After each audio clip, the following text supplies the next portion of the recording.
ध्यान से सुनिएगा। निगम कल्प तरोर गलितम फलम, भागवत जी को फल कह दिया यहां पर। तो एक बात तो अभी इसी वक्त यहां पर स्पष्ट हो जाती है कि इस पंडाल में कोई भी फल की याचना से नहीं बैठ सकता। मुझे पुत्र चाहिए, मुझे पुत्री चाहिए, मुझे व्यापार चाहिए, या मेरा घरबार अच्छा हो जाए, या ये हो जाए, पल्ली गली वाली तो मेरो ब्याह है जाए, पल्ले गली वाले तो मेरो ब्याह है जाए, ऐसी ऐसी कामनाएं लेकर के युवा आते हैं कथाओं में। क्या बताएं क्या क्या मांगते हैं? महाराज जी ऐसा कोई मंत्र बताइए। मैंने कैसा? बस जिसको हम चाह रहे हैं वो हमें मिल जाए।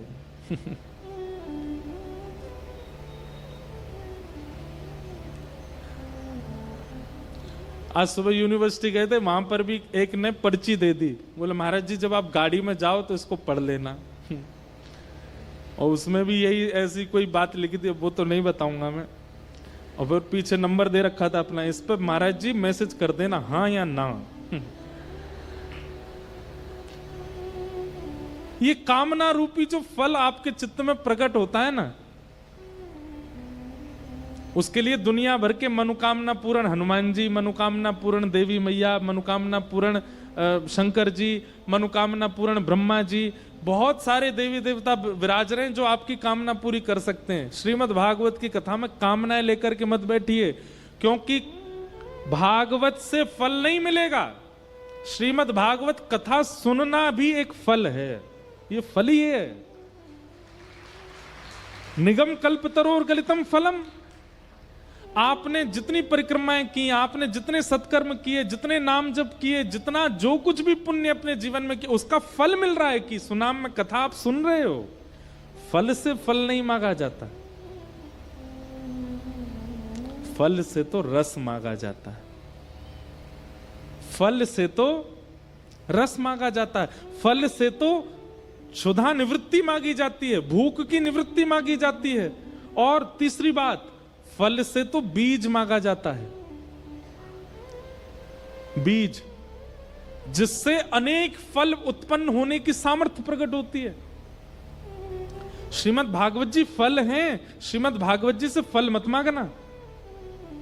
कई बार कथाओं में क्या होता है, बूढ़ी बूढ़ी माता जी आती मंच पे, महाराज जी जी सेब दे देंगे, बोले इसको ना चौकी के नीचे धर दो। यहां पे भागवत जी की जो चौकी होती है उसके नीचे धर जाती हैं। फिर 7वें दिन आती हैं, महाराज जी वो हमने इसमें फल रखा था वो दे दो। तो एक जगह मैंने देते समय पूछ लिया, मैंने कि मैया अब इससे क्या होगा? बोले अपनी बहू को खिलाऊंगी, फिर हमारे घर लाला होएगा। मैंने कहा आपने ये फल रखते समय ये मांग लिया होता कि हमारे घर ठाकुर जी आएंगे, तो इस फल से ठाकुर जी आ जाते। ये तो कभी नहीं मांगा आपने, उससे भी मांगा संसारी। भागवत जी के इतने पास आकर के भी, बिहारी जी के इतने सन्निकट जाके भी मांग क्या रहे? संसार। ठाकुर जी को ही मांग लिया होता, पर नहीं। इसलिए एक बात हम पहले ही आप सबको प्रमाणित कर देते हैं, अगर कोई फल की कामना से कथा सुन रहा हो कि उसका ये काम बन जाएगा उसका, तो भैया आप गलत एड्रेस पे आए हो, कहीं और जाइए। हम पहले ही आपको संकेत कर रहे हैं, सावधान कर रहे हैं, यहां ये कामना पूरी नहीं होने वाली आपकी फल वाली, क्योंकि आप जो कथा सुन रहे हैं ये भी तो फल ही है, ये फल ही मिला है आपको। आज मंच पर बिहारी जी के गोस्वामी विराज रहे हैं, हमारे चित्र विचित्र महाराज जी विराज रहे हैं, ब्रज के श्रेष्ठ जन सब एक मंच पर बैठे हैं। ये फल है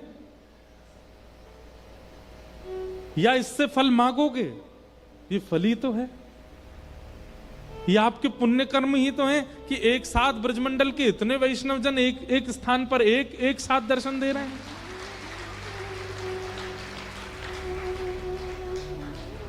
आप सब श्रोता तो आगे बैठ गए हो, बिहारी जी सबसे पीछे बैठ के कथा सुन रहे हैं। ये फल नहीं है तो क्या है कि श्रोताओं की, चलो हम तो फिर भी बड़े बड़े से बन के मंच पे बैठ गए, हम तो व्यास हैं, हम तो बैठ सकें, लेकिन बिहारी जी वो तो त्रिलोकीनाथ हैं, फिर भी श्रोताओं में बैठे हैं। ये फल नहीं है, ये आपके पुण्य कर्मों का फल है, ये आपके सत्कर्मों का फल है। फल से फल नहीं मांगा जा सकता, फल से तो रस मांगो। और रस कौन? रसो वैशः। श्री कृष्ण कौन है? जो रस के समूह, जैसे फल कहीं से भी स्पर्श कर लो, कहीं से भी उसको चख के देख लो, सब जगह रसीला होता है, ऐसे श्री कृष्ण भी रस हैं। वो बोलेंगे तो रस, देखेंगे तो रस, सुनेंगे तो रस, सुनाएंगे तो रस, चलेंगे तो रस, बैठेंगे तो रस, लेटेंगे तो रस। इसीलिए हमारे श्री मद वल्लभाचार्य जी महाराज कहते हैं, अधरम मधुरम वदनम मधुरम हसितम मधुरम चलितम मधुरम मधुराधिपते अखिलम मधुरम। सब में मधुर है। मतलब कितना भी सुंदर व्यक्ति ले आइए आप, कितना भी सुंदर, विश्व सुंदर व्यक्ति को लाकर के यहां खड़ा कर दीजिए, उसमें भी दोष हम सब निकाल देंगे। और हो ही नहीं सकता कि उसमें कोई एक दोष ना हो, एक नहीं अनेक निकल आएंगे। लेकिन श्रीमद् वल्लभाचार्य जी कहते हैं श्री कृष्ण में एक दोष भी नहीं दिखता है। अरे कहां तक कहें, महाप्रभु जी कहते हैं वमितम मधुरम। वमितम मधुरम मतलब समझे, ठाकुर जी कभी कभी कुछ पाते हैं और पाकर के अगर वो मुख में जाने के बाद वही वस्तु बाहर आती है तो संसार के लोगों की वो वस्तु उचित नहीं लगती। कोई व्यक्ति कुछ मुंह में ले निवाला और थोड़ा चबा करके अगर उसको उगल दे, निगल दे, बाहर निकाले तो मन खराब हो जाता है। पर महाप्रभु जी कह रहे हैं वमितम मधुरम। ठाकुर जी सखान के संग बैठे बैठे कभी कोई फल खामे और मोहते अगर निकारो दें तो वो उसकी शोभा भी इतनी बढ़ जाती है कि उस गिरे हुए निवाले पर भी छोटे छोटे छोटे छोटे छोटे कीड़े मकोड़े सोचते हैं आज हम पर कृपा हुई है, श्री ठाकुर जी को अधरामृत मिलो, टूट पड़ो यहाँ पर। और वहां पे भी सखान की दृष्टि पड़ रही है, अरे कोई इन चेटिन ने हटाओ, इन 100 हमें मिल जाए, हम ले लें या कु। वमितम मधुरम मधुराधिपते अखिलम मधुरम। श्रीमद् भागवत स्वयं फल है, फल से फल नहीं मांगा जाता, रस मांगा जाता है, क्षुधा निवृत्ति मांगी जाती है और बीज मांगा जाता है।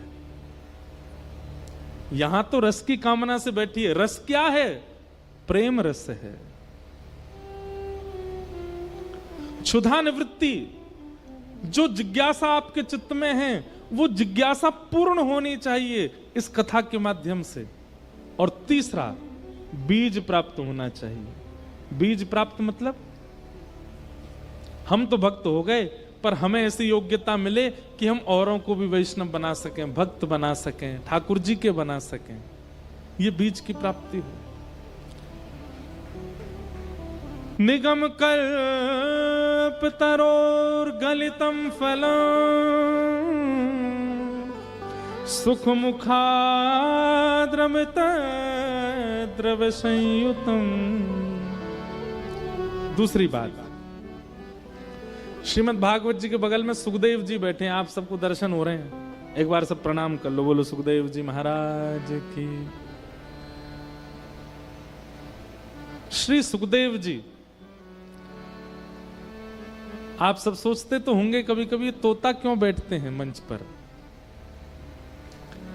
ताकि वक्ता को इनसे प्रेरणा मिलती रहे कि मैं कथा कहूं तो इनका गुण लेकर के कहूं।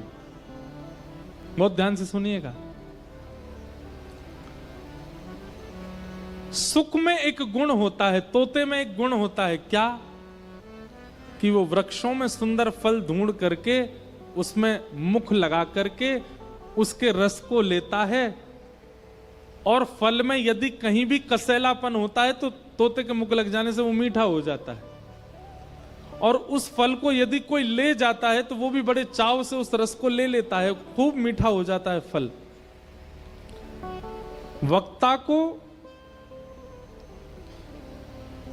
सुख की तरह व्यास मंच पर बैठना चाहिए। श्रीमद् भागवत रूपी फल सामने हैं, इनमें इनके सुंदर भावों को मुख में लेकर के रस लेता रहे और सामने जितने सारे लोग बैठे इन सबको भी वह रस देता रहे। मतलब वक्ता स्वयं रस में पहले डूबे फिर दूसरों को डुबावे। पहचान होती है फल की, अगर तोते का मुख लगाए तो मीठा ही होगा। वक्ता तोता बनकर के बैठे, फल को रसीला करे, वो पहले से ही रसीला है, उसके रस को स्वयं लेकर के सामने जितने लोग हैं सबको पिरो दे, सबको उसमें डुबो दे। सुख मुखाद अमृत द्रव संयुतम। और फिर अगली बात कही जा रही है, पिबत भागवतम रसमालयम। भागवत की इस रस कथा को सुनो मत, क्या कहते हैं, पियो।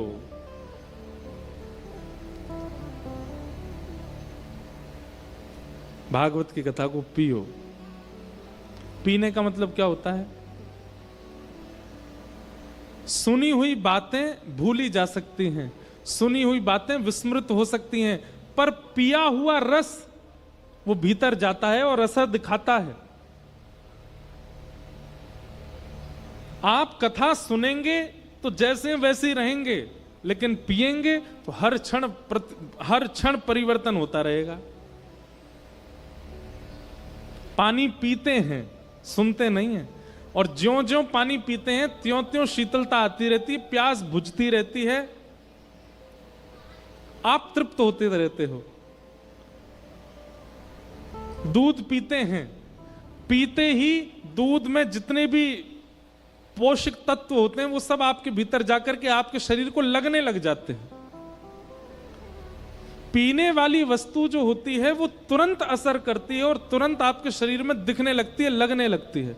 भागवत की कथा के लिए यहां पर शब्द प्रयोग किया गया, पिबत भागवतम रसमालयम। भागवत की कथा को सुनो मत, पियो। सुनते सुनते पंडाल में बैठे बैठे ही वो असर आना चाहिए आपके अंदर। जो जो बातें कही जा रही हैं वो प्रतिबिंबित होनी चाहिए आपके चित्त में, तब लगता है कि कथा पी रहे हैं। पिबत भागवतम रसमालयम।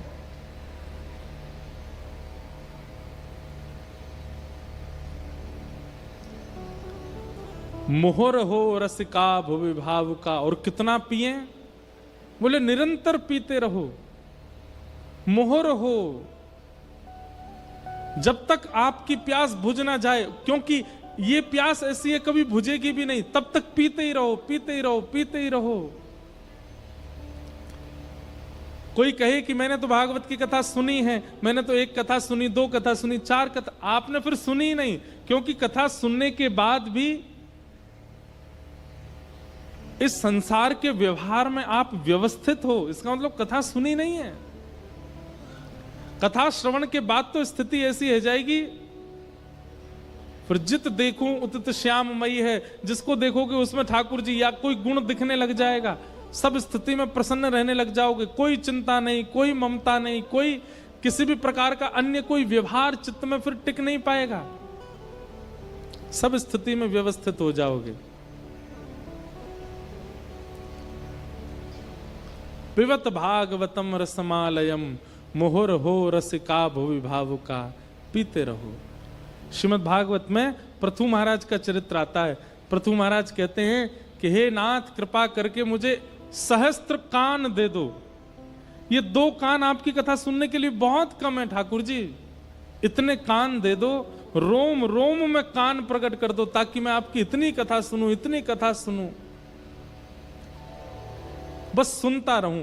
बंधुओं, अगर कथा सुनने का एक बार मन बन गया, चस्का लग गया, आप जीवन के अंतिम समय तक नहीं छोड़ पाएंगे। हमारे श्री हनुमान जी महाराज के हनुमान चालीसा में उनको लड्डू प्रिय ऐसा कहीं नहीं लिखा, उनको अकौआ के पत्र प्रिय ऐसा कहीं नहीं लिखा। हनुमान चालीसा में श्री हनुमान जी महाराज को मंगलवार के दिन चोला चढ़ाओ ऐसा कहीं नहीं लिखा, पर हनुमान चालीसा में लिखा है, प्रभु चरित्र सुनवे को रसिया, राम लखन सीता मन बसिया। मैं तो एक बात कहता हूं अपने श्रोताओं से कि भैया बिहारी जी के सामने जाओ, राधारमण जी के सामने जाओ, राधा वल्लभ जी के सामने जाओ, सुंदर सुंदर गीत सुना करके आओ, सुंदर सुंदर भाव सुना करके आओ, पर श्री हनुमान जी के सामने जब जाओ तो एकांत में कहीं कोने में बैठ करके सुनी हुई वैष्णवों की कथा सुना करके आओ। आप लड्डू का भोग ले जाते हैं, आप चोला चढ़ा के आते हैं, आप अकुआ के पत्र चढ़ा के आते हैं, राम नाम राम राम लिख लिख करके बहुत कुछ अर्पित करते हैं। एक बार हमारे कहे से हनुमान जी महाराज के मंदिर परिसर में पीछे कहीं कोने में बैठ करके और कोई चरित्र सुन लीजिए भागवत कथा का और जाकर के सुना दीजिए हनुमान जी को। आप अनुभव करेंगे श्री हनुमान जी महाराज इतने प्रसन्न हो जाएंगे, आपके जितने काम रुके पड़े होंगे, जितने आर्त आपके ऊपर आ गए होंगे, हनुमान जी कहेंगे भैया जी कथा सुनावे आवे, बात तो सुन ले करो पहले पूरी, पहले ही ताली बजा दें। हनुमान जी महाराज कहेंगे भैया जे कथा सुनावे आवे, ये व्यास जी हैं हमारे, इनके जीवन में कोई बाधा नहीं रहे ताकि ये रोज आते रहे, रोज कथा सुनाते रहे, इसलिए इनके सब जितनी पीड़ाएं सब दूर करो। प्रभु चरित्र सुन वे को रसिया। कभी जाइए श्री हनुमान जी के मंदिर में, मंगलवार के दिन खूब भीड़ होती है, कोने में बैठ जाओ, दर्शन भी मत करो, कोने में बैठ करके और श्री हनुमान जी महाराज से नेत्र बंद करके एक ऐसा कनेक्शन से बना के और कोई चरित्र सुना दो, मीराबाई का चरित्र सुनाओ, नरसिंह मेहता का चरित्र सुनाओ, भागवत की कोई कथा यहां सुन करके गए, आज एक चरित्र सुना, जाके सुना दो हनुमान जी को। हनुमान जी को बहुत प्रिय है।